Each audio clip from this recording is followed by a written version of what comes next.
Hi everybody, Fat Activist Gone Rogue here, and I thought I would post an update. Emotionally, I'm really struggling with the ethos shift between feeling victorious when I look at the scale and fighting against the scale. I posted a little bit about that on my Instagram. If you're on Instagram, you can find me at Fat Activist Gone Rogue.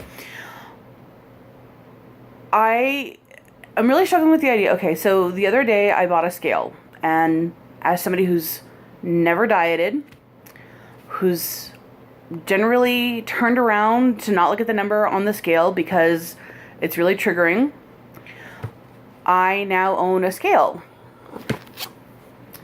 And I don't really know how to feel about that. Like, on the one hand, I feel like this number means nothing. And all the work that I've done for the last 15 years or so tells me that this number means nothing. I mean, it's an arbitrary value system that determines how people get treated, the quality of medical care they provide, their hireability, which of course affects their economic status. It goes on and on. How much cruelty somebody has to deal with throughout their life, how credible they're seen. It could just go on and on. And in this society, this number has a lot of weight, haha. But for me personally, this number is meaningless. This number does not determine my value. This number does not determine my intelligence. This number does not determine my attractiveness. This number does not determine my competence. And it doesn't determine that for anybody in my sphere either. Like, I try very hard to not let my own internalized fat phobia affect how I see myself and how I see others. And yet, when I bought a scale and I stood on it and I looked down at the number and it's 2 pounds lighter even than my most recent weigh-in, I was like, yes, I'm winning. And maybe it's because I'm competitive, or maybe it's the internalized fat phobia, or maybe it's, I don't know. But when I think about all the steps that I've taken, all the not smoking, all the not soda drinking, all the cutting my macros, cutting my calories, cutting carbs, all of that stuff, and pushing myself to go a little harder every day, even when I don't feel like it, I feel victorious when I look down at that scale and see the number changing. And I don't feel like that means my value is increasing, but I do feel like that means I'm winning. And I really like winning. Anybody who knows me knows that I'm really competitive. And so I feel at odds about how can I still call myself a fat activist if I feel like I'm winning because I'm losing weight? Losing weight isn't the most important thing, and the number on the scale isn't representative of my value, so why do I care about it at all? So even owning a scale and having it in my bathroom, I find myself kind of going into the bathroom and like glaring at it. I feel very suspicious of it. I am happy to report that I am down 29 pounds so far. My beats per minute, which is what was the catalyst for all of this anyways, has gone from 124 resting to about 66 resting. I haven't smoked since June 6th. I haven't had caffeine. I haven't had, soda since May 25th. My blood pressure was normal. Everything was good. Today I had my barium upper GI endoscopy, which is awful. So first you have to drink these crystals poured into a glass of water, and it's fizzy and it makes you want to burp. And you have to hold it in because they want to see your stomach expand. and then you have to drink some awful thick paste like barium, and you take a few drinks of that, and then you have to drink a few sips of this thinner paste like substance while you roll around on a table in a hospital gown, which is fun. But now that step is over, and so all of the practical parts, like the doing the actual steps, are going well. Like, I'm succeeding at my goals and they're having a positive impact, and that's all well and good. The emotional stuff I continue to work on. I got a little waylaid because of a personal conflict in my life, and that sort of took primacy over working through some of this stuff. I'm really, really grateful to have found enormous amounts of support on Instagram, and I feel pretty good about continuing to move forward. You know, Kendall asked me the other day, well, since your BPM is down, do you still want to go through with the surgery? And I think to myself, like, maybe there's just a weight at which my body could no longer withstand.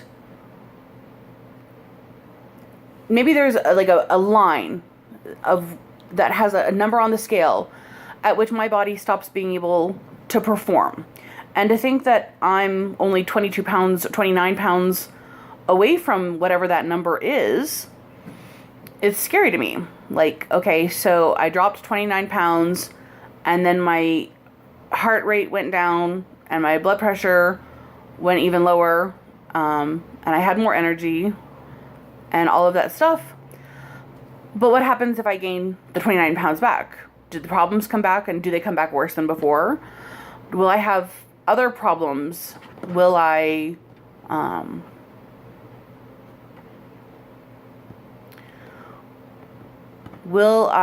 develop new problems that could have also been avoided had I done the weight loss surgery?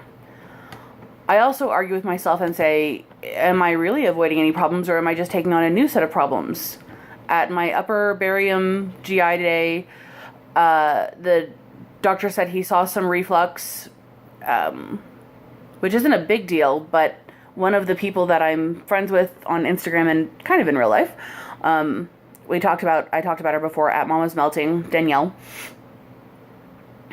And she had the sleeve surgery, and then she ended up needing to do a gastric bypass as well because she had such intense acid reflux that she just avoided eating because it was too painful.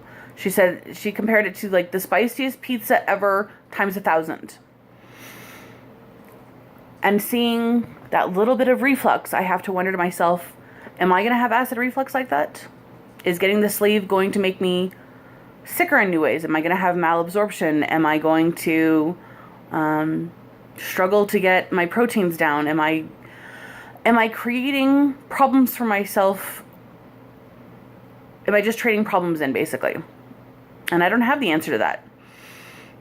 I feel most of the time right now excited about moving forward.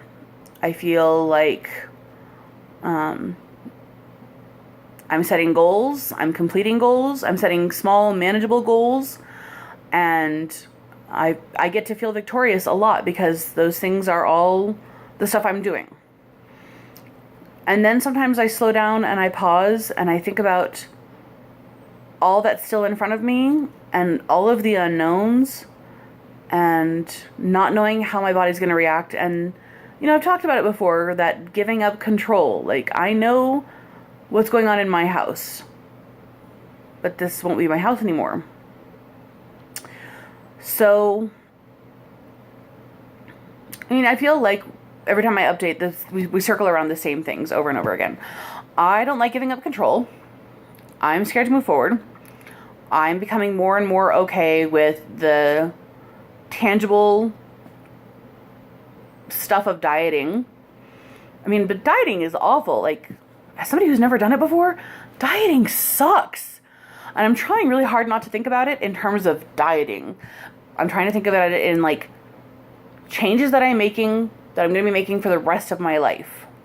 It's not like I'm on a diet and when I lose the correct amount of weight, I can stop being on the diet. This is stuff that I have to change forever, ever, ever.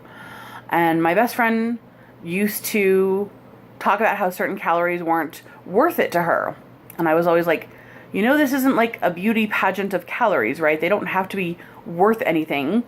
If they taste good, then you should eat them because life is short and utterly meaningless. And why wouldn't you want to have something good in your mouth while you wait for the time to pass between birth and death?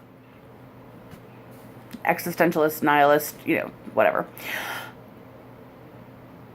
And now I kind of see what she means. Like, if I have set the goal for myself of having 1,300 calories in a day, and I'm hungry at 3 o'clock in the afternoon, and I swing into McDonald's, and every single thing on their menu is 300 calories or more, and I know that nothing on that menu is going to be that satisfying to me. It's not that it's not going to taste good. It's just that it's not going to be that good. It's going to be fine. It's just not worth the 300 plus calories. And the more I like it, the more calories it has, and they're proportionate. So, yeah, I could settle for the Egg McMuffin that has 300 calories. Oh, but look, the chicken nuggets have 510 calories. And I like the chicken nuggets way more than I like the Egg McMuffin. So I ended up just getting nothing. And then feeling a little cranky because I had to go hungry.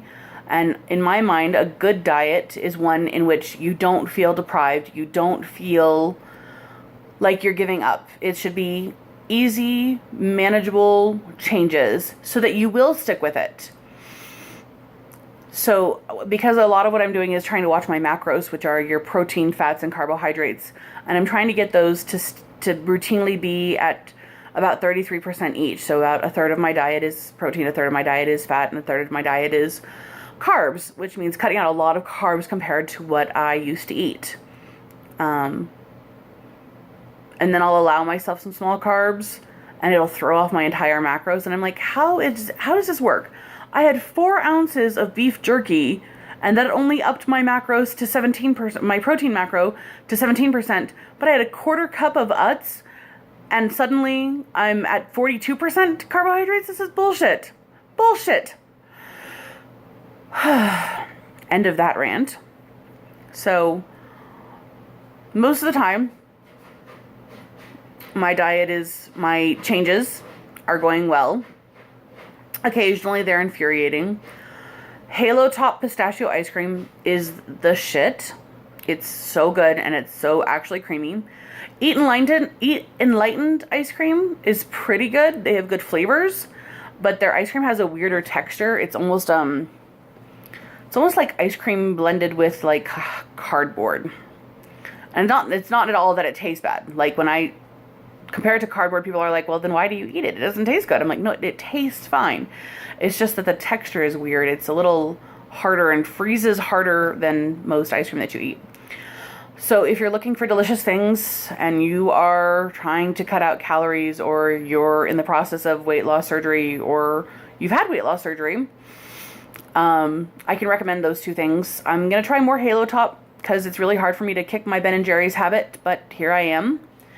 And I'm starting to look into protein bars and protein chips and protein snacks and big giant 5-pound tubs of protein that I can sprinkle on everything after I have surgery, because that's your primary goal after you have surgery, is getting the protein in so you don't have malabsorption and shit. Thanks so much for watching. I'm so grateful to the people who tune into this and bear witness to me. I make these videos for myself, and I make them in case somebody way off in the future who has been a fat acceptance, fat positive activist decides to have weight loss surgery, and they know that they're not alone in this dichotomous sense of self. But most of the people who are watching it right now, who are watching this channel right now, I know are people who know me and people who love me, and I'm really, really grateful for you guys. So we'll talk again soon. Have a great day.